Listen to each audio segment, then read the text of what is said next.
ایمان والوں کے لیے ہدایت اور بشارت ہے۔ جو شخص خدا کا اور اس کے فرشتوں کا اور اس کے پیغمبروں کا اور جبرائیل اور میکائیل کا دشمن ہو تو ایسے کافروں کا خدا دشمن ہے۔ اور ہم نے تمہارے پاس سلجھی ہوئی آیتیں ارسال فرمائی ہیں، اور ان سے انکار وہی کرتے ہیں جو بد کردار ہیں۔ ان لوگوں نے جب جب خدا سے عہد واثق کیا تو ان میں سے ایک فریق نے اس کو کسی چیز کی طرح پھینک دیا۔ حقیقت یہ ہے کہ ان میں اکثر بے ایمان ہیں۔ اور جب ان کے پاس خدا کی طرف سے پیغمبر آخر الزماں آئے اور وہ ان کی آسمانی کتاب کی تصدیق بھی کرتے ہیں تو جن لوگوں کو کتاب دی گئی تھی ان میں سے ایک جماعت نے خدا کی کتاب کو پیٹھ پیچھے پھینک دیا، گویا وہ جانتے ہی نہیں، اور ان ہزلیات کے پیچھے لگ گئے جو سلیمان کے عہد سلطنت میں شیاطین پڑھا کرتے تھے۔ اور سلیمان نے مطلق کفر کی بات نہیں کی بلکہ شیطان ہی کفر کرتے تھے کہ لوگوں کو جادو سکھاتے تھے، اور ان باتوں کے بھی پیچھے لگ گئے جو شہر بابل میں 2 فرشتوں یعنی ہاروت اور ماروت پر اتری تھیں، اور وہ دونوں کسی کو کچھ نہیں سکھاتے تھے جب تک یہ نہ کہہ دیتے کہ ہم تو ذریعہ آزمائش ہیں، تم کفر میں نہ پڑو۔ غرض لوگ ان سے ایسا جادو سیکھتے جس سے میاں بیوی میں جدائی ڈال دیں، اور خدا کے حکم کے سوا وہ اس جادو سے کسی کا کچھ بھی بگاڑ نہیں سکتے تھے، اور کچھ ایسے منتر سیکھتے جو ان کو نقصان ہی پہنچاتے اور فائدہ کچھ نہ دیتے، اور وہ جانتے تھے کہ جو شخص ایسی چیزوں یعنی سحر اور منتر وغیرہ کا خریدار ہوگا اس کا آخرت میں کچھ حصہ نہیں، اور جس چیز کے عوض انہوں نے اپنی جانوں کو بیچ ڈالا وہ بری تھی، کاش وہ اس بات کو جانتے۔ اور اگر وہ ایمان لاتے اور پرہیزگاری کرتے تو خدا کے ہاں سے بہت اچھا صلہ ملتا، اے کاش وہ اس سے واقف ہوتے۔ اے اہل ایمان، گفتگو کے وقت پیغمبر خدا سے رائنا نہ کہا کرو، انظر نہ کہا کرو، اور خوب سن رکھو، اور کافروں کے لیے دکھ دینے والا عذاب ہے۔ جو لوگ کافر ہیں، اہل کتاب یا مشرک، وہ اس بات کو پسند نہیں کرتے کہ تم پر تمہارے پروردگار کی طرف سے خیر و برکت نازل ہو، اور خدا تو جس کو چاہتا ہے اپنی رحمت کے ساتھ خاص کر لیتا ہے، اور خدا بڑے فضل کا مالک ہے۔ ہم جس آیت کو منسوخ کر دیتے یا اسے فراموش کرا دیتے ہیں تو اس سے بہتر یا ویسی ہی اور آیت بھیج دیتے ہیں۔ کیا تم نہیں جانتے کہ خدا ہر بات پر قادر ہے؟ تمہیں معلوم نہیں کہ آسمانوں اور زمین کی بادشاہت خدا ہی کی ہے، اور خدا کے سوا تمہارا کوئی دوست اور مددگار نہیں۔ کیا تم یہ چاہتے ہو کہ اپنے پیغمبر سے اسی طرح کے سوال کرو جس طرح کے سوال پہلے موسیٰ سے کیے گئے تھے؟ اور جس شخص نے ایمان چھوڑ کر اس کے بدلے کفر لیا وہ سیدھے رستے سے بھٹک گیا۔ بہت سے اہل کتاب اپنے دل کی جلن سے یہ چاہتے ہیں کہ ایمان لا چکنے کے بعد تم کو پھر کافر بنا دیں، حالانکہ ان پر حق ظاہر ہو چکا ہے۔ تو تم معاف کر دو اور درگزر کرو یہاں تک کہ خدا اپنا دوسرا حکم بھیجے۔ بے شک خدا ہر بات پر قادر ہے۔ اور نماز ادا کرتے رہو اور زکوٰۃ دیتے رہو، اور جو بھلائی اپنے لیے آگے بھیج رکھو گے اس کو خدا کے ہاں پالو گے۔ کچھ شک نہیں کہ خدا تمہارے سب کاموں کو دیکھ رہا ہے۔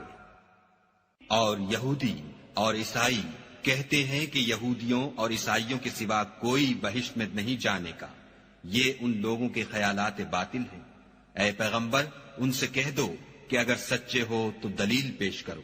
ہاں، جو شخص خدا کے آگے گردن جھکا دے یعنی ایمان لے آئے اور وہ نیکوکار بھی ہو تو اس کا صلہ اس کے پروردگار کے پاس ہے، اور ایسے لوگوں کو قیامت کے دن نہ کسی طرح کا خوف ہوگا اور نہ وہ غمناک ہوں گے۔ اور یہودی کہتے ہیں کہ عیسائی رستے پر نہیں، اور عیسائی کہتے ہیں کہ یہودی رستے پر نہیں، حالانکہ وہ کتاب الہی پڑھتے ہیں۔ اسی طرح بالکل انہی کی سی بات وہ لوگ کہتے ہیں جو کچھ نہیں جانتے یعنی مشرک۔ تو جس بات میں یہ لوگ اختلاف کر رہے ہیں خدا قیامت کے دن اس کا ان میں فیصلہ کر دے گا۔ اور اس سے بڑھ کر ظالم کون جو خدا کی مسجدوں میں خدا کے نام کا ذکر کیے جانے کو منع کرے۔ اور ان کی ویرانی میں سائی ہو، ان لوگوں کو کچھ حق نہیں کہ ان میں داخل ہو مگر ڈرتے ہوئے۔ ان کے لیے دنیا میں رسوائی ہے اور آخرت میں بڑا عذاب۔ اور مشرق اور مغرب سب خدا ہی کا ہے، تو جدھر تم رخ کرو ادھر خدا کی ذات ہے۔ بے شک خدا صاحب وسعت اور باخبر ہے۔ اور یہ لوگ اس بات کے قائل ہیں کہ خدا اولاد رکھتا ہے، نہیں، وہ پاک ہے، بلکہ جو کچھ آسمانوں اور زمین میں ہے سب اسی کا ہے، اور سب اس کے فرما بردار ہیں۔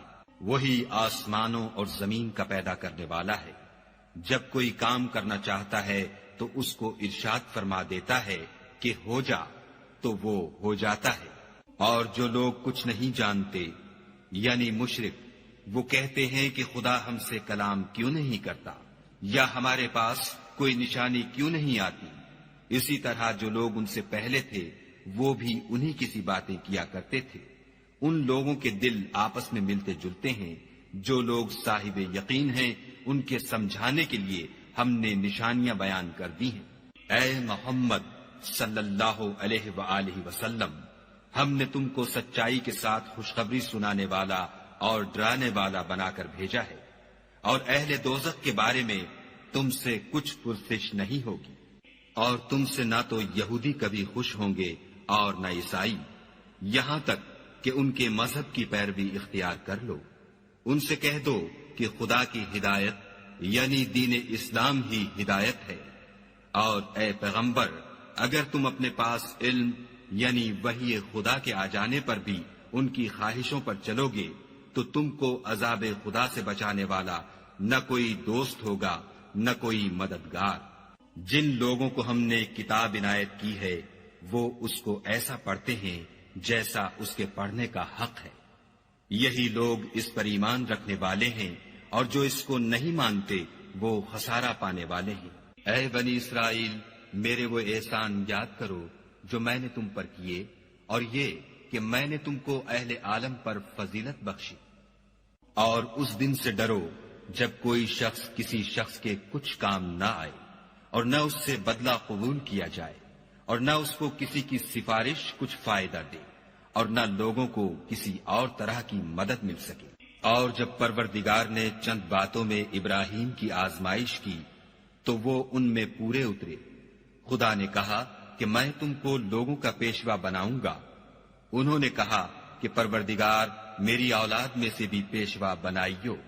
خدا نے فرمایا کہ ہمارا اقرار ظالموں کے لیے نہیں ہوا کرتا۔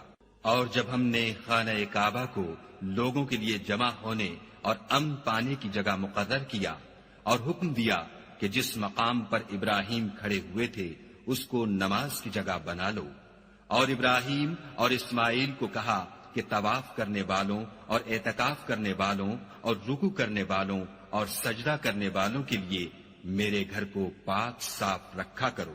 اور جب ابراہیم نے دعا کی کہ اے پروردگار اس جگہ کو امن کا شہر بنا، اور اس کے رہنے والوں میں سے جو خدا پر اور روز آخرت پر ایمان لائیں ان کے کھانے کو میوے عطا فرما، تو خدا نے فرمایا کہ جو کافر ہوگا میں اس کو بھی کسی قدر متمتع کروں گا، مگر پھر اس کو عذاب دوزخ کے بھگتنے کے لیے ناچار کر دوں گا، اور وہ بری جگہ ہے۔